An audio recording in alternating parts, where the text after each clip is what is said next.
इसमें बहुत ज्यादा मिसडायग्नोस्ड डिजीज है। इसमें आपके टेंडर पॉइंट्स हो जाते हैं all around the body, 15 to 16 होते हैं। आप एक को रिलीज करते हैं, नेक्स्ट दोबारा उसको रिलीज करते हैं, जिस पे वापस आते हैं तो वो दोबारा हो जाता है। इसमें आप सिर्फ ग्रेडेड एक्टिविटी करते हैं। अप्रोच ऐसी प्रिंसिपल पहले किसी ने पढ़ा है या सुना है तो मुझे बता दें। FITT principle four four things पे रिलाई करता है। फर्स्ट ऑफ ऑल आपकी एक्सरसाइज की फ्रीक्वेंसी, इंटेंसिटी, टाइप। इन चारों के कम्बिनेशन से हम बनाते हैं एक प्रिंसिपल कि हमने जिस पर्सन को जो भी है, वो is it from the child group, middle group और जीरियाट्रिक ग्रुप, उसको उसकी इंटेंसिटी से उसकी फ्रीक्वेंसी कितनी होनी चाहिए, उसकी टाइम टाइप, उस चीज में डिजाइन करते हैं। फर्स्ट ऑफ ऑल आप इंटेंसिटी बहुत लो टू मॉडरेट में जाते हैं, ठीक है। जीरियाट्रिक में आप हाई इंटेंसिटी नहीं जा सकते, ठीक है। एडल्टेंट में आप मॉडरेट टू हाई में जाते हैं, उसमें आप लो इंटेंसिटी में काम नहीं करवाते हैं, ठीक है। और इसको प्लान कैसे करते हैं कि हर इंडिविजुअल के पेन लेवल कितना है, उसके गोल क्या है। मोस्टली का गोल होता है जस्ट पेन रिलीफ, सेकंड का गोल होता है return to the daily life activities. उन गोल्स को माइंड में रखते हुए उनकी एज को, उनकी फर्दर पैथोलॉजिकल कंडीशंस को और उनकी कुछ फंक्शन लिमिटेशन, जब आप जेरेट्रिक में काम करते हैं तो आप डायरेक्टली उनकी approach return to daily life, तो जो अप्रोच होती है उसको देखते हैं, लेकिन उनकी return to daily life approach और एडोलिसेंट की डेली जो अप्रोच टू डेली लाइफ है वो डिफरेंट होती है दोनों की। उन दोनों को माइंड में रखते हुए अपनी प्रिस्क्रिप्शन देनी है, ठीक है। नेक्स्ट उनकी ये है कि उनके मेजर्स कौन से होने चाहिए, आउटकम, उनकी रेंज ऑफ मोशंस वो कितनी चाहते हैं, उनकी स्ट्रेंथ के टेस्ट आपने करके सारा कुछ रिलाई करके फिर आपने उनके डिसाइड करना है, ठीक है। सेफ्टी ऑफ पेशेंट की एजुकेशन आप कैसे कर सकते हैं, ठीक है। उनको ना आपने उनको मोस्टली पेन और स्ट्रेच के बारे में नहीं पता होता कि पेन हो रहा है या मुझे स्ट्रेच आ रहा है। आपने उनको नॉर्मल टू एबनॉर्मल साइड दोनों साइड पे करके दिखाना है। जो उनकी एबनॉर्मल साइड है, ये जो अनअफेक्टेड साइड है उस पे करके दिखाना है, देन उनको बताना है कि पेन हो रहा है, ये स्ट्रेच। देन ऑपोजिट साइड पे कराना है, जब उस साइड पे आप स्ट्रेच देंगे ना, उन्हें कहेंगे कि ये स्ट्रेच की फील है।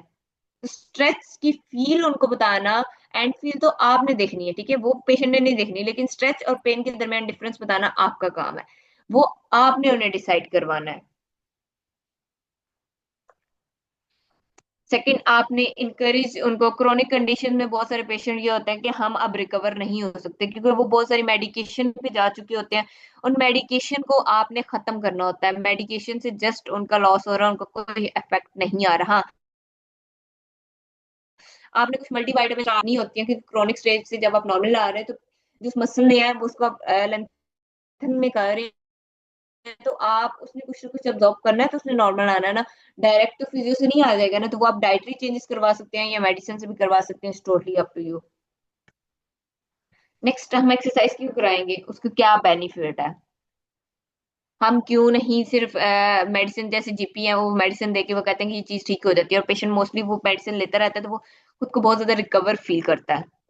आपने उनसे पूछ लेना कि if you want a temporary treatment और लॉन्ग टाइम ट्रीटमेंट। जब आप लॉन्ग टाइम ट्रीटमेंट पे जाते हैं तो उसमें मेडिकेशन नहीं आती, उसमें आप एक्सरसाइज की तरफ जाते हैं क्योंकि हमारा प्रोसेस बहुत स्लो है, बट इट्स परमानेंट। जो आप फार्मास्यूटिकल की तरफ जाते हैं, it's short time but effective, आपको लॉन्ग टाइम के लिए नहीं होता, बट कॉस्ट इफेक्टिव भी है आपका physiotherapy as compared to the pharmaceutical company. आप डिसएबिलिटी की तरफ वो रिड्यूस हो जाएगी, आप मोबाइल हो जाएंगे, आपकी फ्लेक्सिबिलिटी आ जाएगी, आपकी पेन रिड्यूस हो जाएगी, आप फंक्शनली टोटली इंडिपेंडेंट हो जाएंगे, ठीक है। आपकी जो डिजीज है वो प्रोग्रेशन की तरफ जाएगी, आपकी मेंटल हेल्थ अच्छी होगी। मेंटल हेल्थ किस तरह अच्छी होगी, जब आप खुद को इंडिपेंडेंट या खुद को अच्छा एक कंसीडर करेंगे। जो एक पर्सन आप एग्जांपल ले लें जो खुद वॉक नहीं कर सकता, वो असिस्टेड डिवाइसेस यूज करता है, जब आपकी एक्सरसाइज से या आपकी मॉडिफिकेशन से वो फर्दर इंडिपेंडेंट वॉकिंग पे आ गया है, तो वो खुद में कॉन्फिडेंस फील करेगा या नहीं करेगा, ये आपकी इससे मेंटल हेल्थ इंक्रीज होगी। एक्सरसाइज थेरेपी में आप क्या करेंगे, इसमें पेन फंक्शन वही बायोमैकेनिक्स ठीक करेंगे, साइकोलॉजिकल फैक्टर्स, और इसमें कुछ नहीं करना। Thank you so much, it was all from my side.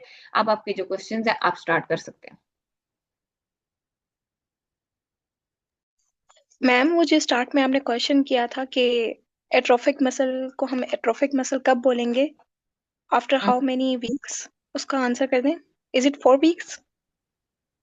ये एक एज रिलेटेड चेंजेस भी हैं, हम इसमें एज भी देखते हैं, ठीक है। मोस्टली जो पोस्ट ऑपरेटिव केसेस में अलग होता है, जेरियाट्रिक पॉपुलेशन में अलग है, एथलीट की पॉपुलेशन में अलग है, ठीक है। अगर हम जेरियाट्रिक पॉपुलेशन में जाएं तो जेरियाट्रिक पॉपुलेशन में जो इनएक्टिव कंडीशन है तो उसको हम कह सकते हैं कि वो 2 वीक्स के बाद भी चला जाता है इनएक्टिविटी की। वो इनएक्टिविटी ऑलमोस्ट उनकी पहले से स्टार्ट हुई होती है, 2 वीक्स आपके सामने होती है, ठीक है। और जो नॉर्मल एथलीट होता है जिसके मसल्स बहुत ज्यादा डेवलप हो जाते हैं तो उसकी 4 वीक्स के बाद हम कंसीडर कर सकते हैं। 4 वीक्स ओके नहीं, ma'am, sorry, thank you. 4 weeks नहीं, 1.5 week, sorry for that, athletes का। एथलीट्स का हम ओके। ज्यादा कंसीडर करें जेरेट्रिक करें, क्योंकि जेरेट्रिक ने अपने मसल्स को कभी पीक रेंज में लेके गया ही नहीं होता। आपने कभी अपने हम्म। मसल्स की टेस्टिंग की है? अगर आप सब में से कोई भी अभी सिंपल एक स्क्वाट्स करके बैठ जाए जस्ट 2 मिनट्स के लिए, आपको आपके मसल्स खुद बता देंगे कि वो किस लेवल पे है इस टाइम, और आपने उनकी कितनी ट्रेनिंग की हुई है।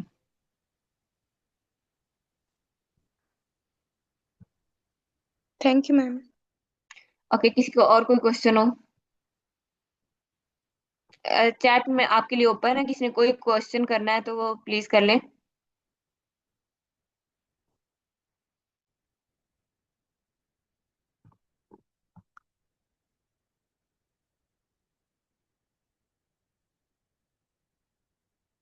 बेटा किसी ने कोई क्वेश्चन करना है, और अदरवाइज मैं सेशन को एंड करके लीव करूं?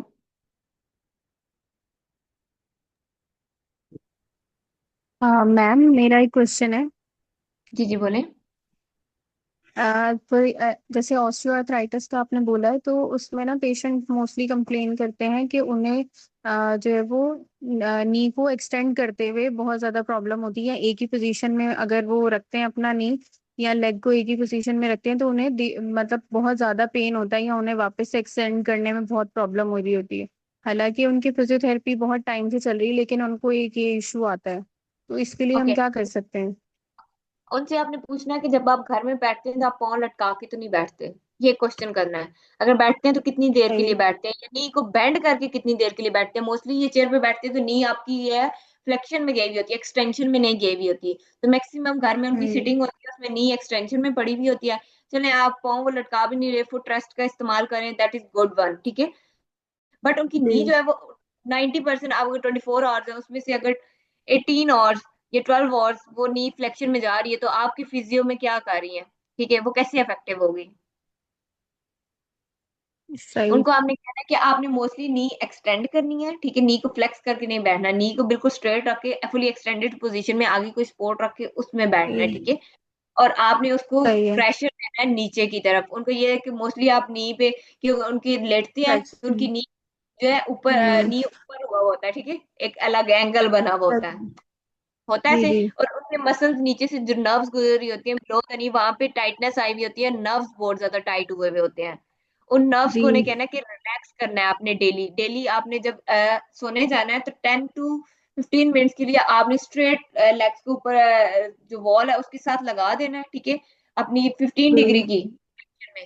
फिर आपने देखना है कि सही है। आपकी ब्लड सर्कुलेशन इंप्रूव होगी तो फर्दर वो आपको ये कंप्लेन नहीं करेंगे। और सही। और ना ऑस्टियोआर्थराइटिस एक और। फिजियोथेरेपी आप कंटिन्यूस, जी। 1 मिनट, ऑस्टियोआर्थराइटिस की फिजियोथेरेपी आप ये नहीं है कि फिजियोथेरेपी कर देते हैं तो फिर दोबारा कभी जरूरत नहीं पड़ती, उसको साथ साथ जरूरत जी। पड़ती है, ठीक है। अगर कंटिन्यू। अदरवाइज हम्म। स्टेरॉइडल इंजेक्शन लगा लें या टोटल नी रिप्लेसमेंट करा लें। जी। जी बोले। सही। सही है। ठीक है, थैंक यू। ओके, इसने क्वेश्चन किया how to differentiate sciatica due to disc herniation और पिरिफॉर्म सिंड्रोम। sciatic और पिरिफॉर्म सिंड्रोम में एक बहुत कॉमन डिफरेंस है। sciatic पेन जो है वो आपका L4 L5 से मोस्टली स्टार्ट होता है, ये लंबर रीजन से स्टार्ट होता है और आपके बिग टो तक जाता है। और sciatic में जब आपका फुट ग्राउंड को लगता है, लेकिन ये 24/7 नहीं होता, बहुत शार्प शूटिंग पेन होता है, आपका फुट ग्राउंड को लगता है, then there is a sudden shock, और उसके बाद आप दोबारा फुट ग्राउंड को लगाने से पहले सोचते हो। और फर्स्ट 15 डिग्रीज के बाद जो पेन आता है वो शैटिक पेन कंसीडर किया जाता है। और जो पेरिफॉर्मस होता है वो डल पेन होता है, वो भी शार्प होता है लेकिन वो इतना ज्यादा नहीं होता, ठीक है। वो होता है आपका हिप रीजन, बटक रीजन से डीप से ओरिजिनेट होता है और वो आपकी नी तक जाता है मैक्सिमम केसेस में। बट कुछ केसेस में वो आपका एंकल तक भी जाता है if it remain untreated. Yes, you can do slump test as well, but कोई इसकी ऑथेंटिक रीजन नहीं है कि स्लम टेस्ट से ये चीजें डायग्नोज हो जाएं। आपके जो हैंड्स हैं वो आपके सब कुछ है, आपने उनसे असेस करना है, आपने किसी चीज पे रिलाई नहीं करना, किसी एमआरआई पे, किसी सीटी पे। उनको आपने रखना जरूर है साइड लाइन में, लेकिन जो आपके हैंड्स डायग्नोज कर सकते हैं वो कुछ और। थेरेपिस्ट के हैंड मैजिकल होने चाहिए। Are you satisfied with answer? अगर आप नहीं हैं, तो आप मुझे बता दें, मैं आपको दोबारा क्लियर कर देती हूँ। डोसी सियाटिका में ड्यू टू डिस्क हर्निएशन, तो उसके हिसाब से फिजियोथेरेपी मैनेजमेंट में, एक्यूट मैनेजमेंट में कौन कौन सी चीजें आएंगी? ओके, पहले आपने डिस्क herniation हुई है या डिस्क बल्ज, ठीक है, जो भी आपने उसकी डायरेक्शन चेक करनी है, ठीक है, जो सडन होती है। सडन जो होती है वो किसी न किसी मूवमेंट से होती है, सडन जर्की मूवमेंट आप करते हो, ट्विस्टिंग मूवमेंट्स होती है आपकी, कुछ भी ऐसा होता है, ठीक है। उसमें आपने देखने हैं मीडियल, लेटरल, ठीक है, सब कुछ उसमें देखना है। जो आपकी लेटरल होती है ना, वो अभी तक फिजियोथेरेपी में, विद फिजियोथेरेपी ट्रीट नहीं हो सकी, उसको फर्दर आपको न्यूरो फिजिशियन को या सर्जरी की तरफ रिकमेंड पेशेंट को करना पड़ता है, आप उसको ट्रीट नहीं कर सकते। मेरी फील्ड में कह सकती हूँ, करके देख लें, अगर आपसे हो जाता है आप उसको फर्स्ट ऑफ ऑल फिजियो पे डालें, कंजर्वेटिव मैनेजमेंट पे डालें, अगर आपसे हो जाता है देन वेल एंड गुड। अगर नहीं होता तो 1 वीक के बाद आप रेफर कर दें, आप उसके पास अपने पास लटकाए नहीं। और जब पेन बहुत ज्यादा होती है, स्पेशली शैटिक वाली, तो आप उस पर मोबिलाइजेशन अप्लाई ना करें। आप मोस्टली रिलाई करें इलेक्ट्रोथेरेपी पे, उसको रिलैक्सेशन टेक्निक्स की तरह। आप उनको हाई इंटेंसिटी एक्सरसाइज नहीं करानी, मॉडरेट पे भी नहीं जाना, लो इंटेंसिटी पे रखनी है। अगर आप हाई इंटेंसिटी करते हैं तो उसकी जो डिस्क है वो इंक्रीज, आपके जो सिम्टम्स हैं वो ज्यादा वर्स भी हो जाते हैं, और कुछ केसेस में लाइट भी हो जाते हैं, लेकिन ज्यादा कि आप पेन मैनेजमेंट में रहें। तब तब आप रिहेबिलिटेशन में ना आए, पेन मैनेजमेंट, जब पेन थोड़ा सा सबसाइड हो जाए, शार्प शूटिंग कम हो जाए, देन आप रिहेबिलिटेशन के प्रोटोकॉल पे चलें। तो मैम रिहेबिलिटेशन में भी एक्यूट एक्सरसाइज में लाइट इंटेंसिटी कौन कौन सी एक्सरसाइज हम प्रेफर करेंगे? लाइक नी टू चेस्ट है, या प्रीफॉर्मस स्ट्रेच है, या जब आप डोर्सिफ्लेक्शन है?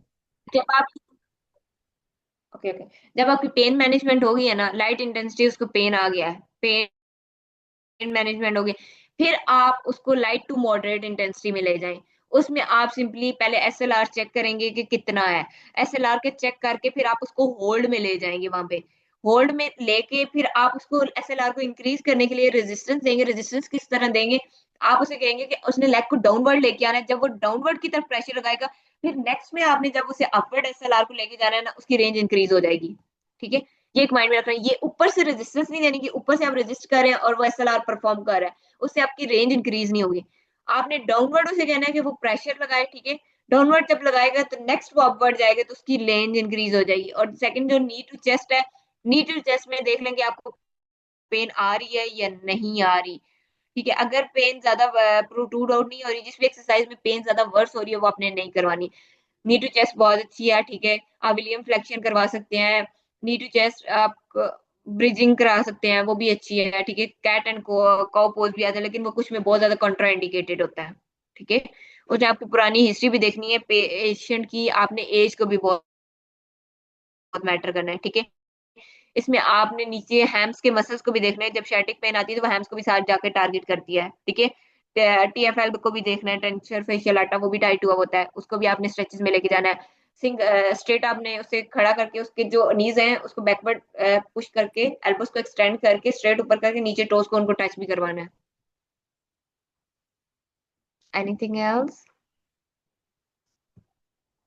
No ma'am, thank you. Okay, किसी और को कोई क्वेश्चन है? Thank you so much doctor thank you Navira, time वैसे भी खत्म होने लगा, तो सर। ओके ओके चलो। कॉल फॉर ज्वाइनिंग अस, और sorry for inconvenience doctor Navira. Actually सबका वेट करते करते काफी टाइम हो गया, तो आपको ही वेट करना पड़ गया। तो